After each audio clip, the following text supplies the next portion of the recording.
Hello, Steve White, Steve RC9. Well, there is a verdict in the Jonathan Majors case. He's been found guilty of assault, not aggravated assault or intentional assault. It's like accidental assault. I'm like, I'm sorry, when I think of assault, I think of intention. So if you didn't intend to hurt the person, how is it assault?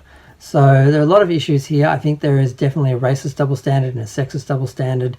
There are plenty of white actors who have been accused of what he apparently has done and worse, and they weren't pursued by anyone. They didn't have their careers taken away. He's been fired by Disney. He's been fired from the Marvel Universe, and his film Magazine Dreams has been dropped. It looks like it's been dropped. Now, so far as Marvel, can they just continue on without the character? It looks like they wrote their way and out into Loki, but I haven't seen Loki. I think they should address it, but I understand why they just want to avoid the thing altogether. So far as Magazine Dreams, I think the film, which is about a man dealing with anger issues, I think it actually is more relevant now that the person involved has experience in this either way. I think it makes it more relevant and more interesting, and I think they should release it in the different context. And some people are saying that, other people are saying they don't want to see it. I do want to see it. I want to see it more now than I did before. Now, so far as the assault charges, now he was holding his phone and she was trying to take it off him. Now, while he's holding his phone, that's an extension of him, and that's assault. So she was assaulting him, and because we don't have the video of what happened in the taxi, we don't know how badly she was assaulting him. But he injured her in self-defense. He was trying to stop her from doing what she was doing. And I feel like if you assault someone and they injure you while defending themselves, that's on you, that's your fault.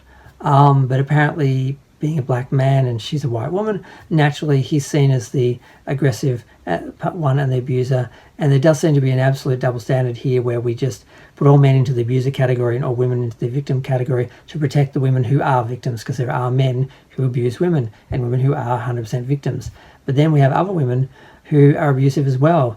And there are also women who are trying to take advantage of men who are richer, who have money, who are trying to extort them. And there are also women who are fighting over custody, many women have been found guilty of lying and trying to vilify their husbands to get custody of their children.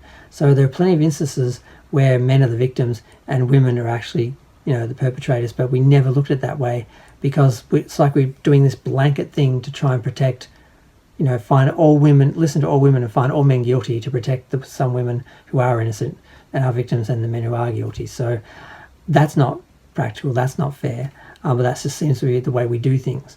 Now, so far as he was trying to run away from her and trying to push her back into the car to stop her from pursuing him. He says it was so she wouldn't get hit by running into the traffic.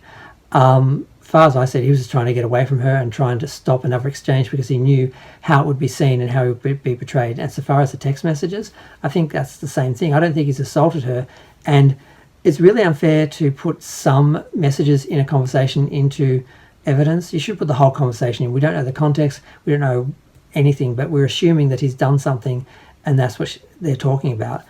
For me, it sounds like he knows, she hasn't done anything, but he knows that if she goes to the hospital for any reason, that it will be automatically assumed that he's done something to her and he's guilty and she's the victim and he's done something, he's an abuser. And I feel like that's what he's saying. If you go to the hospital, it'll be spun into me doing something to you. I don't think he's actually done anything. He does say to her that she's not speaking facts, which does imply that she's lying. And why is she recording this conversation? If you're being abused by someone, you just want to get out. You don't stay around to get evidence. Stay around and be abused more to get more evidence. That speaks to me as someone who's trying to set up a case, trying to set up an extortion, trying to basically prove that someone is abusive so they can get something out of it. And like I said, a lot of people who date Hollywood people, famous people, try and do this, try and extort them. And staying around trying to get more evidence just seems like you're trying to set up a case, not actually trying to escape a situation. So I feel like he's the victim here for the most part. I feel like she was abusing him and he was defending himself. And she was drunk, she was, I think, on drugs, and she was a mess. She injured herself later. She woke up, passed out, didn't know what had happened to her. I think he was just trying to get away from her. And I think he has every right to do that. I think he was defending himself. He has every right to do that. But there's no way it'll ever be seen objectively him being a man and a black man, her being a woman and a white woman, there was no way he was going to get any sort of fairness out of this.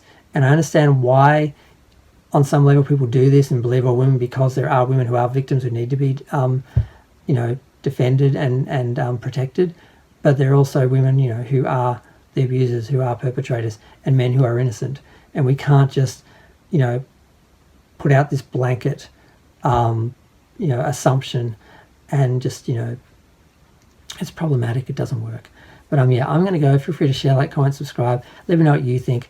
I think people are going to celebrate this and use this for all the wrong reasons, and people are not looking at the context of a lot of things. And I think this is ultimately unfair to Jonathan Majors. I wanted to say that.